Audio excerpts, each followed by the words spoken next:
Buenas tardes, participantes. Bienvenido a su actividad síncrona de obligaciones 4. Esta es la actividad síncrona número 3. Como vimos anteriormente, hicimos un pasaje referido al plan de evaluación. Ya vimos también lo que son las fuentes de las obligaciones, especialmente atendimos esa fuente que por autonomancia está establecido en el Código Civil, en el artículo 1133, como lo es el contrato. Del contrato vimos los elementos del contrato, los tipos de contrato, llámese de acuerdo a las personas que actúan, de acuerdo a la forma como se realiza, de acuerdo a la solemnidad del caso. Así muchos aspectos que están referidos a esos contratos nominados que están en el Código Civil, pero también en la vida corriente, en la vida diaria, se puede presentar que puedan nacer contratos innominados, pero que se le da la solemnidad y se le da lo que actúa en toda actuación, lo que actúa en toda actividad civil, que es la buena fe.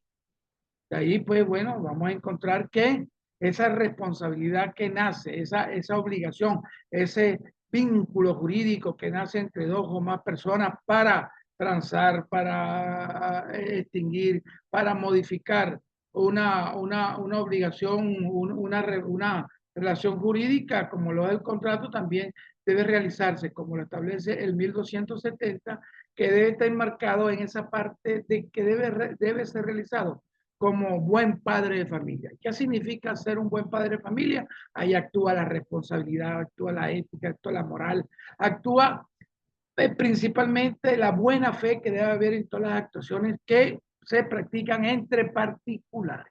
Bueno, hoy vamos a hablar de ese incumplimiento. ¿Qué se genera cuando tenemos una responsabilidad de cumplir una obligación y no lo cumplimos? ¿Qué se genera de acuerdo al 1185? Partiendo del principio del hecho ilícito, se genera la responsabilidad civil. Hoy vamos a hablar en forma general de la responsabilidad civil, su definición. Vamos a hablar de la responsabilidad civil subjetiva, la responsabilidad civil objetiva, cuáles son las características de esta responsabilidad civil. ¿Qué se entiende entonces por responsabilidad civil? La responsabilidad civil radica en el derecho natural como se conoció en la antigüedad y que sirvió de forma fundamental, de una norma fundamental de la vida cotidiana del hombre en la sociedad, porque normalmente entre nosotros siempre va a haber un vínculo de obligación. En cada actuación que nosotros realicemos va a haber una obligación que cumplir. La responsabilidad civil entonces se define como la obligación de toda persona a pagar por los daños o perjuicios que cause en la persona o en el patrimonio de la otra. Es importante que se hable del patrimonio de la otra porque para que exista el hecho ilícito tiene que haber que una disminución en el patrimonio de una de las dos partes. Por su parte, Sabater define la responsabilidad civil como la obligación que incumbe a una persona de reparar el daño causado a otra por su propio hecho o por el hecho de persona o cosa dependiente de este o de esa persona. Eso lo vamos a ver más adelante en cuanto en la cuarta actividad síncrona, que vamos a ver la responsabilidad contractual y la responsabilidad extracontractual por hecho ajeno o por hecho propio. La responsabilidad según es la responsabilidad legal. Esta se deriva de por lo establecido directamente en la ley, ya que la ley establece en sus respectivos artículos, en, 1180, en el 1185, el hecho ilícito, y de ahí nace una responsabilidad que hay que cumplir. Y la naturaleza de esta conducta incumplida viene a raíz, como lo dije al principio, de una responsabilidad contractual, civil contractual o de una responsabilidad extracontractual.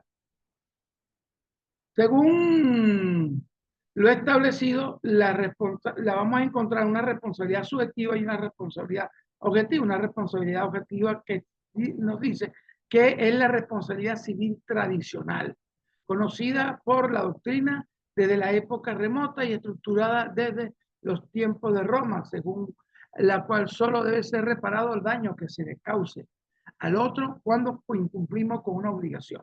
En cambio, la responsabilidad civil objetiva es lo que cuando que hay que cumplir con ese daño, o sea, con el pago de ese daño, con lo que le corresponde para subsanar el daño causado, y este debe ser reparado independientemente de la gente que actúa, ya sea por propia culpa o sea por culpa ajena, bajo situaciones de responsabilidad de uno mismo. Muchas gracias, participantes, por su encuentro de hoy, por el interés prestado por la unidad curricular Obligaciones 4. Les recuerdo que toda situación que se presente con la unidad curricular deben hacerlo saber a través de la mensajería de texto al tutor correspondiente. En esta unidad curricular, a mí personalmente, y trataremos de resolver cualquier situación que se presente en cuanto a alguna normalidad que se lleve durante la celebración de la transmisión de conocimiento de esta unidad curricular. Así que muchas gracias por su atención. Estamos completamente a la hora.